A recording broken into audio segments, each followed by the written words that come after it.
Well, it is safe to say that we have had another interesting month in real estate. Hey, Lily with Living Room Realty, here to let you know what's actually happening in the Portland real estate market.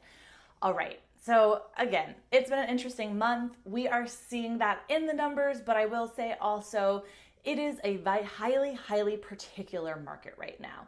So buyers and sellers are seeing and experiencing wildly different markets based on the price point, type of home, area they're buying in, all of it. It's just really particular. So come and talk with me if you have specific questions, but in a general sense, let's talk about what's happening in the Portland market and the surrounding areas. New listings saw an increase of about 2% with 3,298 homes going to the market. Pending sales saw a decrease actually of 4.5% with 2,272 homes going under contract. Closed sales saw a increase of 3% with 2,085 homes going to new homeowners. So again, we're kind of experiencing one of those months that we've had recently where there's nothing super significant happening in the general average numbers. And I will say, as we just talked about in the beginning, the numbers are great to look at, but what we're seeing, this is why you come to someone like me that is in the market working with a magnitude of clients where I get to see what's happening and people working in very different levels and stages in their life and within the buying and selling process, is we're actually able to tell you what's going on right now and look at what's going to happen in the future. So we'll get into all of that. Inventory of homes did go up a little bit to 2 months. We've been hoping, if you're on the buyer side, hoping for it to hit up to 2 months. So that is great to see, showing that in general, there do seem to be more options right now. And as we can see in pending sales decreasing, that there isn't as high of absorption, again, in some very particular markets. And then time on the market is also just saw a decrease down to 33 days. So interesting, kind of actually convoluted data there because that's showing that homes aren't sitting as long. But again, that's going to be very particular. I don't want to beat that point too much. Average sales price is at about 600,026. Said that weird, but you get what I'm saying. But yeah, let's honestly not even dive too much into the numbers right now. I want to talk more again about what we're seeing. So if you are a home buyer, main point I want to bring up to you is, yes, let's get really clear on the particular market you are buying in. I'm talking what price point, because right now I have buyers, if you are at the average price point, you are going to see a high level of competition right now. So let's say, we just said that 600,000 is our average price point around right now. If you are right below that, especially, you are going to have a lot of competition from a lot of other buyers that are trying to get those last homes that are actually at a somewhat, at least relative, affordable price right now. So there's going to be a lot of competition, no matter if you are shopping in, it's typically going to be the hardest if you are in the center of Portland, so southeast, northeast Portland especially, even on the west side.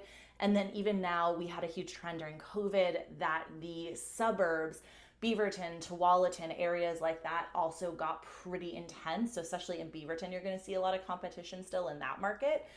And then though, if you're in that middle ground price range, and again, it's not only just about price, but if we're just talking in a general sense here, if you're looking kind of in a relative middle ground, so I have clients looking in the $800,000 to $900,000 range, those homes are plentiful in the area. At least I'm thinking of one client, are plentiful in what they're looking for. There are a lot of options for them. They can be a little picky. There are even homes that are sitting on the market for some time. We'll talk a little bit more about that here in a second too, because I have some points on this sitting on the market right now. But their homes are plentiful, and then I have clients looking in the $1 mil to $1.5 million range, and in the particular very competitive area they want to buy in. There's not only is it competitive when a house does come on the market, but there's not that much available, and people just aren't moving right now in that range. So it's just a highly particular market. So that's why I just always say, come and talk with me. Make sure that you are getting the most accurate data that is tailored to what your active buying strategy will be. When it comes to, as I was talking about, days on market, and let's also bring up the topic of sale fail. So sale fail means that a home was under contract and then fell out of contract.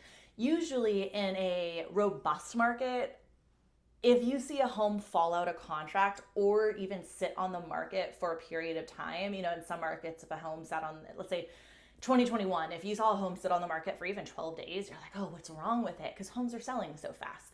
The market we're in now, I am telling clients, even just almost as a strategy, if you see a home that has been sitting on the market for 2 weeks, even a month or longer, don't discredit it right away. Let's go look at that house. Let's see what up. Buyers are so particular right now, and this also goes to the sale fails. Buyers are really particular right now and very finicky. So it's easy for a home to sit on the market because people don't want it for whatever reason that has to do with the house or maybe even the exterior environment around the house.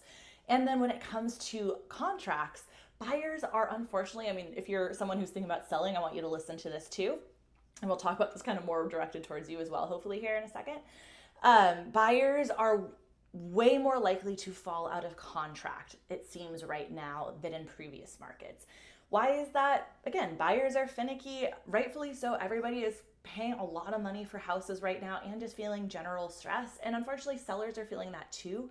So when it comes to negotiations, often getting everybody to a middle ground can be a lot harder right now. And buyers, the finicky side of that, are at flight of that side. Some buyers are just deciding and getting a buyer's remorse way quick, or just a lot more frequently at the moment. I wrote an offer for a house for a client the other day, and that house fell out of the contract 3 times. And it was a beautiful house.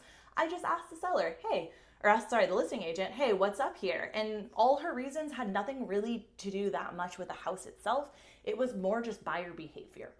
So to say, if you're seeing stuff on Zillow that's been sitting, don't fret. If you see stuff that's gone under contract a few times, don't fret. That's why you have us as your realtor here to do that investigating for you. And if it does end up being anything that's actually wrong about the structure of the house, well, this isn't 100% guarantee. We can get an inspector in there to take a look at the home and give you an idea of what's going on. That way we can check to make sure there isn't some issue that I guess everybody else is saying that we aren't.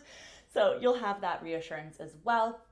And then lastly here for you buyers, I did want to bring up, sellers, it's good for you to know this too, because likely you're going to buy and it'll also affect the market for you when it comes to rates. So I just went to a meeting with a local economist here, Noah Blanton, who is always a wealth of knowledge. And he had a lot of great things to say about the market. I could probably do actually a whole new video just with a synopsis of what he was talking about. But one part that really stuck out with me was he predicted, and what he is hearing is that we are going to probably see, unfortunately, 1 to 2 more rate hikes here before the end of the year. Now, in past videos possibly, or in other content resources I have made, I've probably said, inflationary measures, or we've talked personally, already a client of mine, I've said inflationary measures are working. Lenders that I work with have said they've seen a little bit of ease in rates at times here in the last few weeks. Probably hoping, meaning that we're going to see rates go down, stay stable. Unfortunately, this is just one opinion, but he was saying that we could actually see rates go up 1 to 2 times before the end of the year. So I want to make you aware of that. If you are someone that is, for sure, if you're someone who is maybe waiting for rates to cool down, and then also something to be aware of if you are someone who is already buying or thinking of buying soon that rates feel quite tough for at the moment, might be a good idea for us to get you in, get you started on the process earlier, or we can, strategize of when will be the right time for you based on your needs as well, because I never want this to be like pressury or seem scary to you. We'll figure out what's going to work for you, don't worry, but just want to give you this information so you can make the best, most informed decision for you. For home sellers, we talked about it. Buyers are really flighty right now.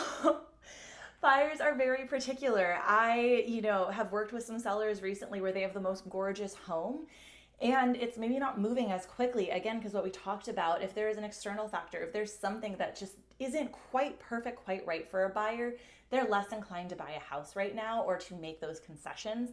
They want to find the house that's exactly right for them because they're paying a pretty high mortgage for it. So what you can do as a seller is, we talk about this a lot, and there's obviously more strategies we can talk about when we're not on a video like this, is pricing your house correctly is ever important right now. I am seeing in the more competitive price ranges, sellers listing their house in a lower price point to try and rev up activity, and it has worked in some cases. I was talking to some other realtors about this where I was like, it's interesting to see that come back, and there's a risk in doing that. But some people are listing their house at a competitive price, trying to draw up interest with multiple offers. or people are just making sure, with the help of their realtor, to list it at a price that is really accurate, that gets people in, gets them a solid offer, hopefully multiple. And then when it comes to the condition of your house, just making sure that everything is done really well.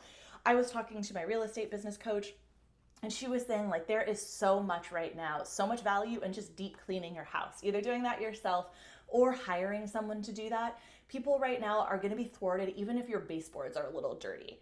They see a dirty baseboard, then they start to think about what else could be up at this house. Have these people been really taking care of everything?